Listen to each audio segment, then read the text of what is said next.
Let's review ORICO USB 4.0 NVMe SSD Enclosure. This is ArtIsRight. Before we start, subscribe if you're new and hit on the bell icon so you'll be notified every time I upload cool new videos like this. Full disclosure, ORICO has sent me this enclosure to do a review. They have not had the opportunity to review this footage before, and all the opinions that I'm about to present it are my own. So let's start out with the reason why I am looking to get a USB 4.0 NVMe SSD enclosure in the first place.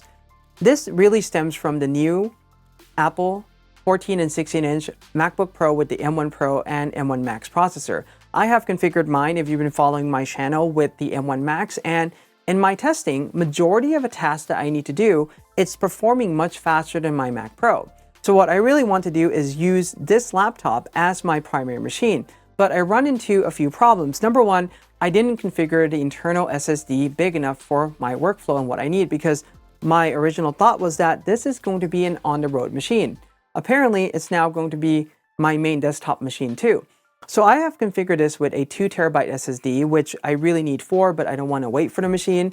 And the other thing too is that I have a Mac Pro. And inside my Mac Pro, I have multiple PCIe SSD card with different drive configuration. One of them is housing a few of these Samsung 970 EVO plus 2TB NVMe drives. And I have all those rated together so that I have a really fast storage pool inside my machine. This is something great, but I really can't translate that experience to my laptop in a meaningful way. So if I want to use this as my primary machine, now I have all these NVMe drives laying around.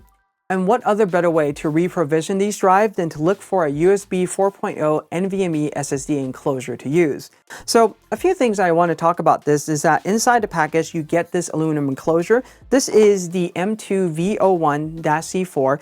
And as of this review, there is a new version that is slightly smaller that has been released. It's still using the same circuit. It is the M2V02. But I really want to show you what else comes inside this package. So you get the enclosure itself, and on one end you have that USB 4.0 connection that has the speed sign with the 40 symbol, so that means it can do 40 gigabytes per second. You get the 40 gigabyte per second USB 4 cable inside the box that comes with it. You also get a USB Type-C to a USB Type-A connection should you link this up to a machine that does not have a USB Type-C, for instance. You may not get the full speed that you would get out of this enclosure, but nonetheless, if you can link it up to a machine, that's not a problem. It comes with a little manual, and it also comes with the screw and the thermal tab that you're going to need to put on your NVMe SSD to dissipate the heat into the case. And they also include a screwdriver, so what you can do is assemble this together without any issues whatsoever. Before I disassemble this, because I already put this together, ran a test on it, I want to plug this into the computer and kind of give you a real-world scenario of what can you really expect out of this NVMe enclosure, and does this really match with the specification. But before we do that, I want to quickly talk about the NVMe SSD that I have. This is the 970 EVO Plus. And these NVMe SSD can read and write at a very fast speed. For instance, this one can read at 3.5 gigabyte per second and write at 3.3 gigabyte per second. We're not going to reach these speeds inside these enclosure. And in fact, I have been looking around at so many different NVMe enclosures that are USB 4.0, and none of them have reached that speed. So the speed quoted from ORICO is 1.4 gigabytes per second write and 2.7 gigabyte per second read. And so far in my testing, we can verify that, but I'm also going to show you how this really works out. So I'm going to plug this in on one end like so, and plug the other end into my 16-inch MacBook Pro, and we're going to run the test using Blackmagic disk speed test.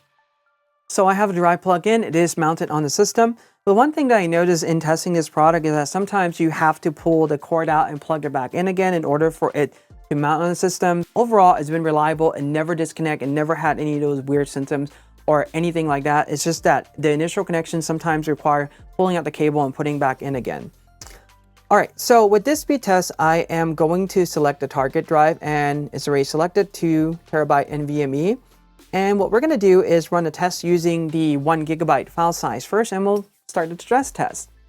For this one right now, first run, we're getting around close to 1.3 gigabyte per second write, and now we're reaching that 1.3 gigabyte per second, which is absolutely fantastic.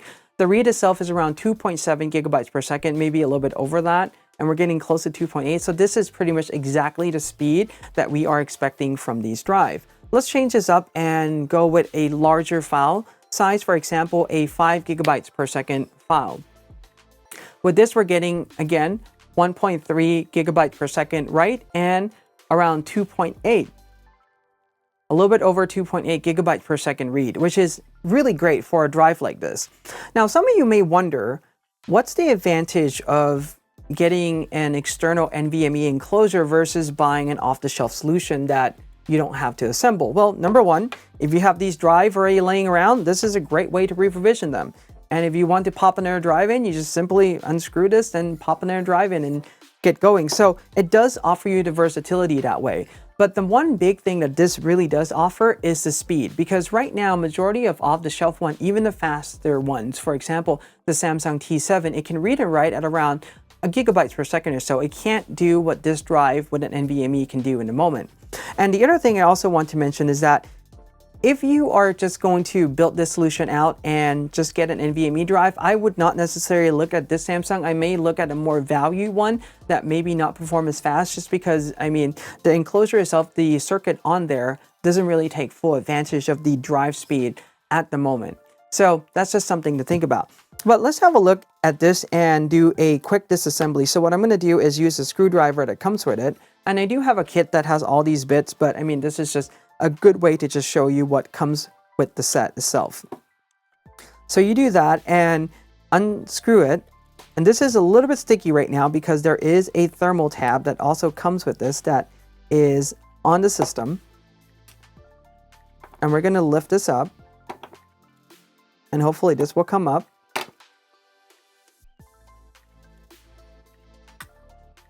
There you go. So once you put it in, it is pretty tight and it sandwiches really tightly between the two. So once I pull this out, this is just pretty much the aluminum enclosure. There's nothing else to it. That is the thermal tab that comes with this. So you normally want to put that on so that it will make contact with this aluminum sheet and dissipate the heat, because when these run, they do get hot. Beyond that, on one end, there is the USB 4.0 or 40 gigabytes per second symbol. There is a Type-C connection there, and also there is a light. That light would turn on when the drive is linked up to the system. And pretty much with this, when you have the SSD, they also give you the screw that you're going to need to pin down your NVMe SSD gum stick to. And I'll leave that link up right now. Just pull this up. And that's pretty much it. That is the NVMe stick. So it has... the back is pretty much empty. Everything is actually on the front side. And this is the 2280, which is pretty much the standard size that you would get in NVMe SSD. So far, I really like this. I really enjoy using this a lot. But a few more things I want to cover about this is just the fact that after I received this model, they have launched a new model. So this one is the M2 V01.